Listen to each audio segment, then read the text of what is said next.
Dan ketika dia sampai di kaki gunung, ekspresinya sudah sedikit bersemangat dan gembira.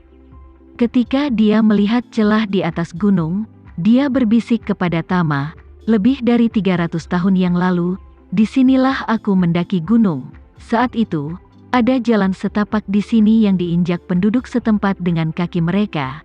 Aku tidak menyangka jalan ini masih ada di sini lebih dari 300 tahun kemudian."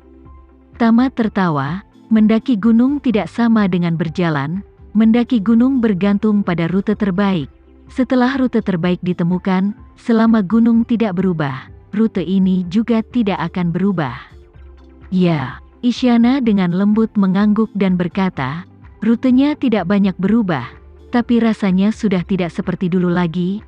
Sekarang ada jejak perbaikan buatan di mana-mana, bahkan jalan dikeraskan secara khusus dan diperbaiki dengan tangga, dan ada terlalu banyak orang dibandingkan dengan masa lalu. Tidak banyak orang di sini di masa lalu, dan beberapa gunung terdekat adalah makam leluhur penduduk desa tetangga, dan mereka yang mendaki gunung di rute ini pada dasarnya semua ada di sana untuk memberi penghormatan kepada orang yang mereka cintai." Tama melihat sekeliling dan tersenyum. Kultivasi buatan juga memiliki manfaatnya sendiri. Sepertinya banyak sekali orang yang memasuki pegunungan di sini pada hari kerja. Di mana-mana ada pengawasan umum, dan ada juga banyak pengawasan kebakaran hutan. Jika Victoria datang, dia pasti tidak bisa bersembunyi dari jarak pengawasan yang buntu seperti ini. Ketika saatnya tiba, kita dapat membiarkan Tuan Sun memikirkan cara untuk mendapatkan izin untuk melihat semua informasi pengawasan. Mungkin kita bisa menemukan kunci di jalur Victoria.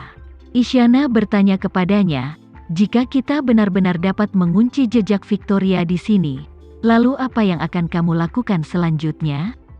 Tama berkata dengan percaya diri, "Dari sini ke Gunung Prana, masih ada 1000 kilometer jalan. 1000 kilometer ini, Victoria tidak mungkin berjalan kaki, dan dia menyelundupkan ke Indonesia. Tentu saja, dia tidak mungkin naik pesawat atau kereta api. Kemungkinan terbesar adalah mengendarai mobil. Jadi selama kita bisa menemukan jejaknya dan mengunci kendaraan yang dia kendarai, maka pada dasarnya kita bisa menangkap dinamika real time-nya." Mengatakan bahwa Tama menambahkan, "Saat ini, pengawasan jalan ada di mana-mana, asalkan itu jalan beraspal yang bisa dilalui kendaraan bermotor, harus ada kamera lalu lintas. Aku dengar Departemen Lalu Lintas punya data besar, probe pemantauan mereka ada di seluruh negeri. Sebagian besar dari mereka dapat mengidentifikasi nomor plat kendaraan. Selama kamu mendapatkan data mereka, kamu dapat memahami secara real-time waktu setiap kendaraan muncul di bawah probe pemantauan terakhir kali serta lokasi spesifiknya. Dengan informasi ini, dimungkinkan untuk menguraikan lintasan Victoria secara real-time, dan pada akhirnya kita kehilangan jejak mobilnya. Tempat itu tidak akan jauh dari tempat budidaya Surya Puja saat itu." Isyana mengangguk dan mengingatkan, "Tuan, sebelum Victoria meninggalkan Indonesia, kamu tidak boleh memasuki Gunung Prana. Kamu saat ini bukan tandingannya, kamu harus menghindarinya." Tama tersenyum, "Jangan khawatir, aku tidak gegabah, tapi inti dari pengetahuan diri masih harus ada." Isyana menghela nafas lega, itu benar. Setelah mereka berdua mendaki gunung pertama, mereka mendaki gunung yang seperti punggung kura-kura. Karena ini adalah gunung kedua di jalur pendakian, jumlah orang di sini tidak lebih sedikit daripada di gunung pertama. Isyana memperkenalkan kepada Tama, gunung ini berbentuk seperti punggung kura-kura, namanya Gunung Punggung Penyu. Ini adalah harta Feng Shui yang langka di lingkungan ini. Ketika nenek moyang kakek adalah seorang Tusi, dia mengalami banyak kesulitan sebelum memilih gunung ini sebagai makam leluhur keluarganya sendiri. Tama bertanya dengan rasa ingin tahu, apakah seluruh gunung itu adalah makam leluhur dari garis keturunan kakekmu? Ya, Isyana mengangguk dan berkata, Feng Shui di sini memiliki tren naga melingkar yang melingkari gunung, yang dianggap sebagai biro Feng Shui yang sangat bagus, dan kuburan leluhur dipilih di sini, yang dapat memberkati generasi mendatang dengan kemakmuran, rejeki, dan kekayaan, tapi sangat disayangkan ketika nadi naga kerajaan dihancurkan, keberuntungan nasional berubah drastis. Begitu keberuntungan berubah, semua kekayaan Feng Shui di dalam negeri terlibat, dan tanah harta karun Feng Shui asli juga hilang untuk generasi mendatang. Harta karun Feng Shui asli juga kehilangan keefektifannya dalam menaungi generasi mendatang.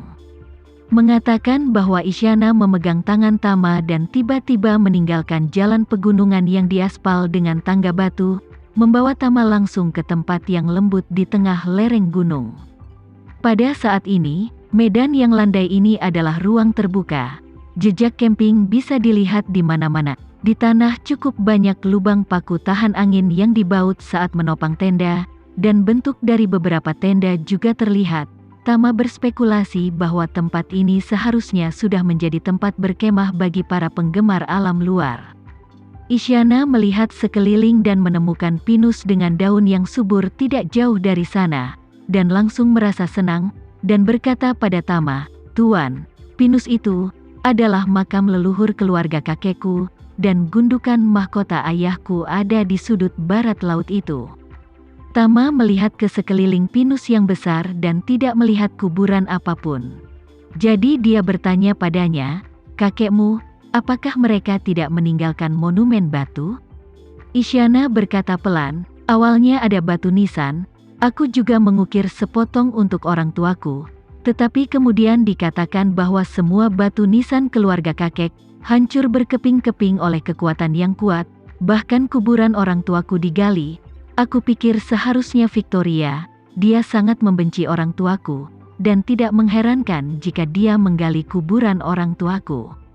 Mengatakan itu, dia menambahkan, "Aku berspekulasi bahwa dia seharusnya menggali kuburan orang tuaku karena marah dan menemukan bahwa kerangka itu sudah hilang, jadi dia pasti sudah tahu bahwa dia telah jatuh ke dalam trikku.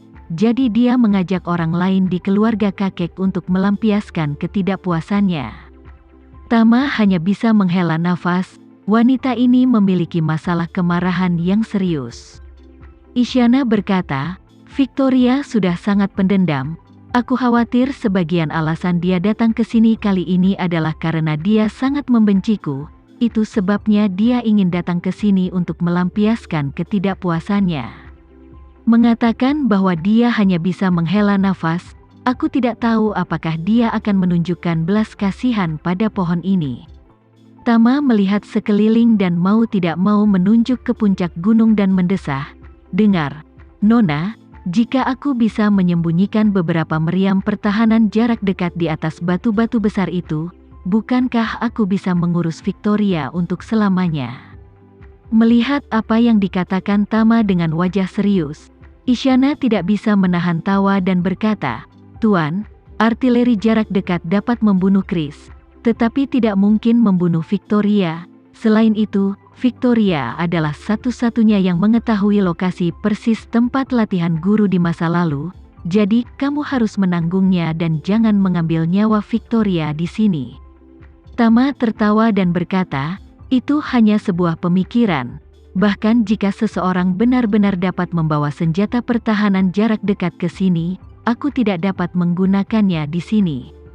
Isyana sedikit mengangguk, dan berkata, "Tuan muda, tidak ada pengawasan di sini, tunggu aku sebentar, aku akan pergi ke depan untuk memberi penghormatan kepada leluhur keluarga Denandra." Tama mengangguk sopan dan berkata, "Aku akan menunggumu di sini." Isyana memberinya senyum minta maaf dan kemudian berjalan ke hutan pinus tidak jauh dari situ. 5 menit kemudian, dia keluar dari hutan pinus dengan mata merah. Saat ini, 5 atau 6 penggemar alam luar berkumpul dari arah asal Tama dan Isyana, dan salah satu dari mereka berkata, "Aku melihat pemandangan di sini bagus, dan tempatnya datar dan besar, yang mana sangat cocok untuk berkemah. Kenapa kita tidak menginap di sini malam ini?"